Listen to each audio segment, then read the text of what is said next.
the other thing I want to look at is how to be able to migrate from our current intranet possibly to the site platform. And they do have some tools out there available, but they'll take a little while to get up. I have a question. What about the SLA site where you can go in and play around and do that? Can you do some of the stuff in that site? Would that be a... In the sandbox?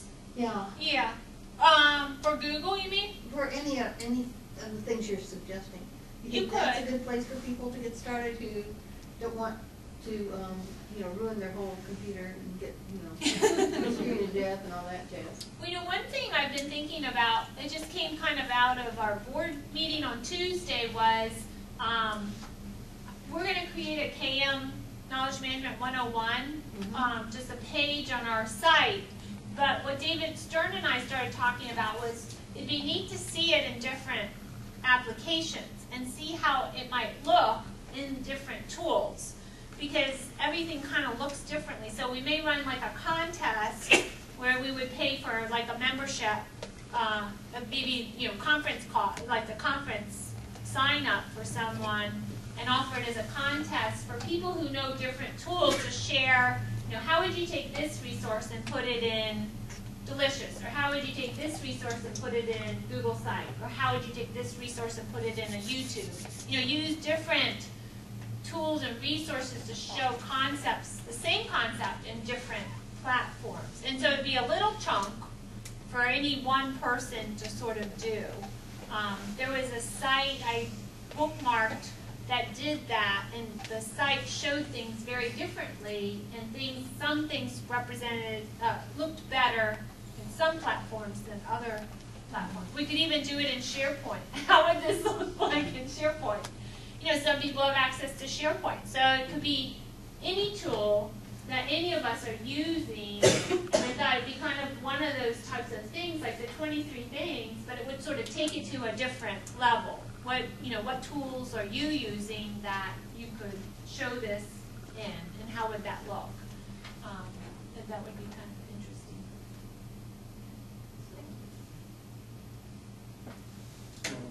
Yeah, Scott. I have a basic how to share a document question. Okay. I have a bunch of Google documents, but I only want to share one of them. The others are private. How do I share that one? And let's say I want to make it a collaborative document with my fellow reference librarians. We have a bunch of notes on our personal hard drives, and on reference questions, information we need, and we want to share those documents. That information in one document. Yeah. So if I took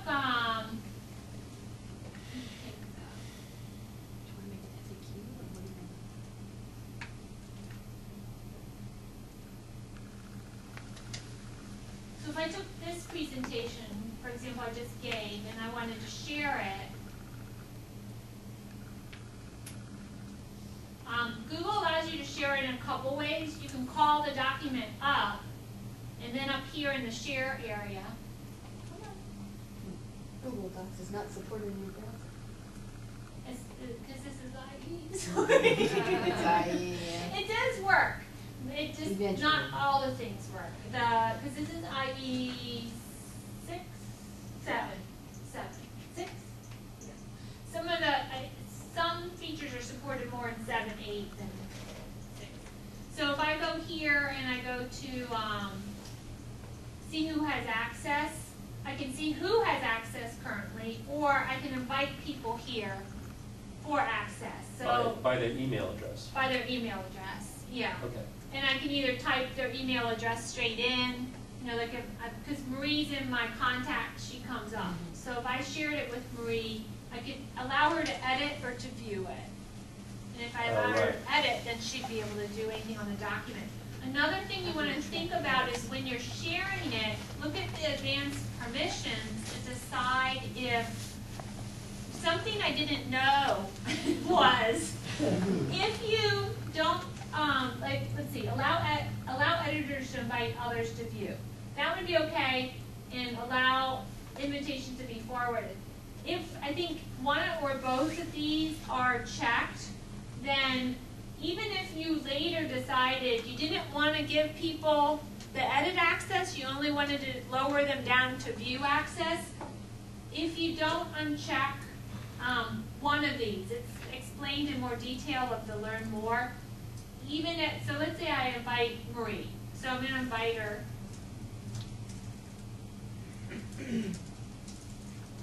So she'll get an email saying, here's the document. I can also choose to just add her or not send a notification. But if I send the notification and say, here's the document, in Google Apps, it'll warn me that she's outside my domain, but she's someone I trust, so I'm going to share it. So let's say I share it with her, but at a later point, I decide, well, I want to only give her view access, not edit access. I think if this one's checked, she still will always have edit access. So it's interesting because it's sort of a hole in the logic. Yeah, because I would not have ever thought to check that tab. But when I hit the Learn More, now Google is really good about, they always have this Learn More, they have help on every screen, they have different settings that you can set to tweak your experience. But when I read that, I was like, so I can never revoke access to a document that I may want to revoke access to. But again, I know Google's coming out with more granularity in some of what they're using with Google Docs and Sites. And not because we've said it, I think enough people have said, you know, we need a little more granularity. But essentially, she now has access to be able to edit the document, and then I can just hit save. And what I really like about Google Documents, spreadsheets, presentations, documents, is we can be in the same document at the same time. It's amazing. You get a little window up here saying so-and-so's in the document too. It's just an amazing experience to be able to edit a document at the same time and not have to wait for someone to check it back in order for you to go back and edit it. So this is a tremendous functionality that Google has. If I also just wanted to share the document, I have also the choice of share and just email as an attachment. I could send it as a PDF, a PowerPoint, or plain text.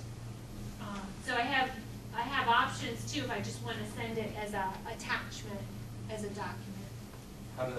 How do your collaborators log in or get onto the? If they